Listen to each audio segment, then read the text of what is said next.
Assalamualaikum warahmatullahi wabarakatuh. Perkenalkan, nama saya Davo Putra Musyanto. Saya dari kelas MB 4407 dengan NIM 14012000576. Di sini saya akan membacakan laporan keuangan dari PT Sarana Multigria Finansial.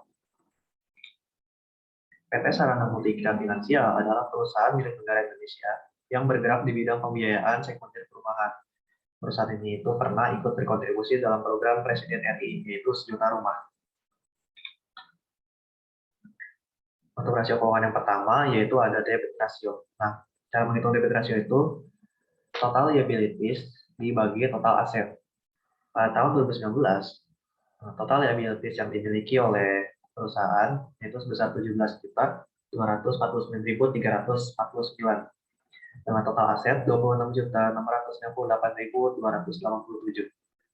Maka pada tahun 2019, debit rasio yang dimiliki oleh perusahaan sebesar 0,646. Pada tahun 2020, total liabilities yang dimiliki oleh perusahaan yaitu 20.621.814 dengan total aset 32.506.786. Maka debit rasio yang dimiliki perusahaan pada tahun 2020 sebesar 0,634. Nah, debit rasio itu adalah rasio yang mengukur kewajiban perusahaan untuk membayar hutang. Semakin rendah debit rasio yang dimiliki perusahaan, maka semakin bagus karena resiko mereka dalam melunasi hutang itu akan berkurang. Yang kedua ada return aset. Cara menghitung return aset yaitu net income bagi total aset. Return aset yang dimiliki perusahaan pada tahun 2019 yaitu pertama net income-nya sebesar 472.888 dengan total aset 26.698.287. Nah, jadi return aset yang dimiliki oleh perusahaan pada tahun 2019 yaitu 0,01771. Nah, pada tahun 2020, return aset yang dimiliki perusahaan itu pertama net income-nya ada 479.806 dengan total aset yaitu 32.506.786. Nah, return aset yang dimiliki perusahaan pada tahun 2020 itu sebesar 0,0144. Return aset digunakan untuk mengukur seberapa untung aset perusahaan dalam menghasilkan pendapatan. Semakin rendah return aset, maka akan semakin bagus.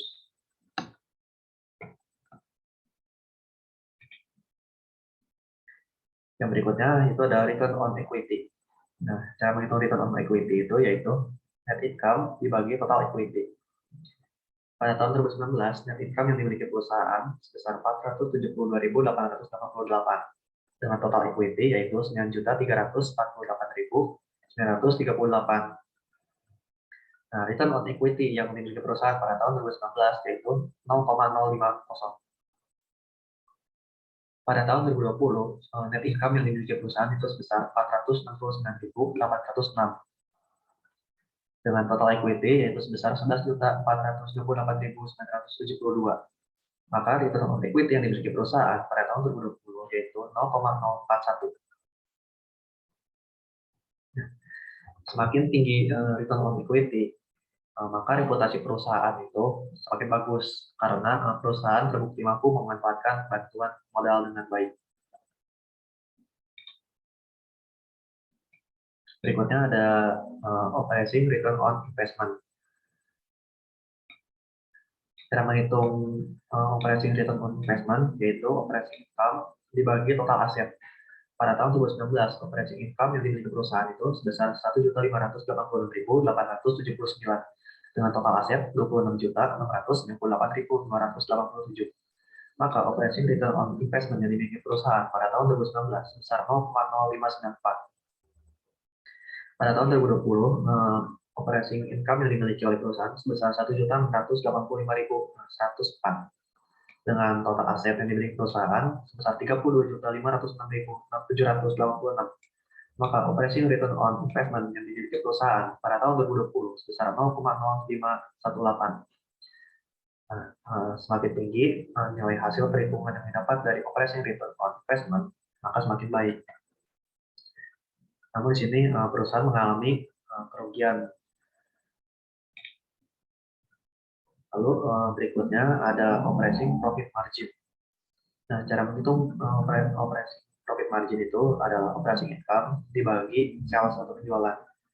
Nah, pada tahun 2019, operating income yang dimiliki perusahaan sebesar 1.586.879 dengan total penjualan 1.863.081. Maka operasi profit margin pada tahun 2019 yang dimiliki perusahaan sebesar 0,8517.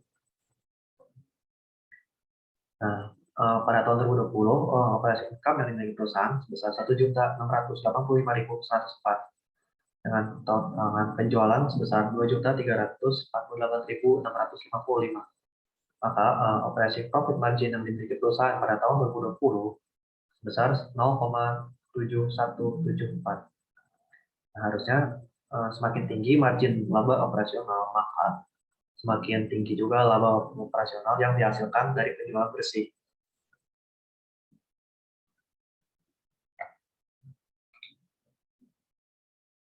Berikutnya ada net profit margin. Cara menghitung net profit margin yaitu net income dibagi sales. Net income yang dimiliki perusahaan pada tahun 2019 yaitu 472.888 dengan sales atau penjualan yaitu 1.863.081. Net profit margin yang dimiliki perusahaan pada tahun 2019 yaitu 0,2538. Nah, pada tahun 2020, net income yang dimiliki perusahaan itu sebesar 469.806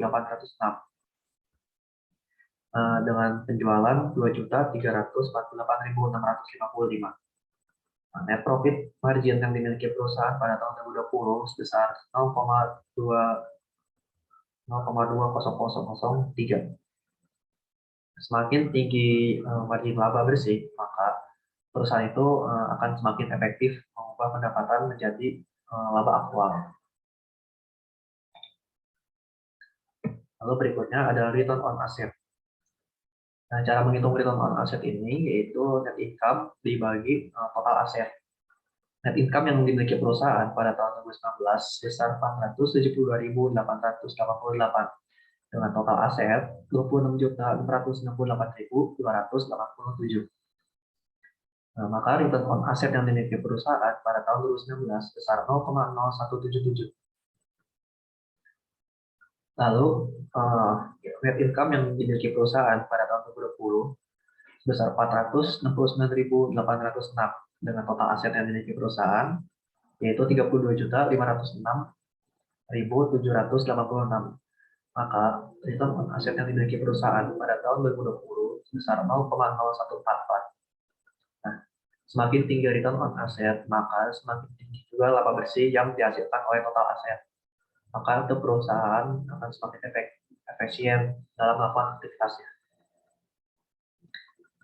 Berikut pembacaan laporan keuangan dan rasio keuangan dimiliki oleh perusahaan Gria Sarana Multigria Finansial.